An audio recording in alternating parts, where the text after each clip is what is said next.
نور خدا ہے یزید کی اولادوں پر خندۂ زن، پھونکوں سے یہ چراغ بجھائے نہیں جا سکتے۔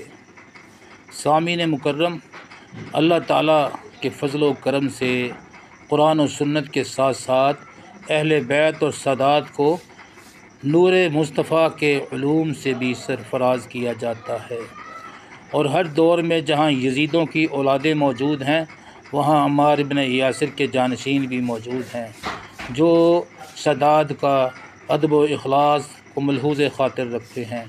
وہاں کچھ یزید کے بڑے ظاہراً تو دنیا کو دکھاتے ہیں کہ ہم مؤدب ہیں، اگر وہ باطناً بھی مؤدب ہوتے ان کی اولادیں گستاخی کر گر، طعن و تشنیع کر گر کبھی بھی اپنے بڑوں کی بے ادبی نہ کرتے۔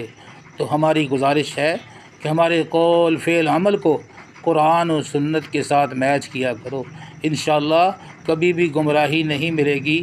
ہمیشہ نور مصطفیٰ کے علم سے، اس کی تعلیم و تربیت سے خود بھی اصلاح حاصل کرو گے، اپنی نسلوں کو بھی اصلاح کی تعلیم دو گے۔ اللہ تعالیٰ آپ کو سادات اور اہل بیت کی عزت کرنے کی اور سادات و اہل بیت کو آپ پر دست شفقت کی توفیق عطا فرمائے۔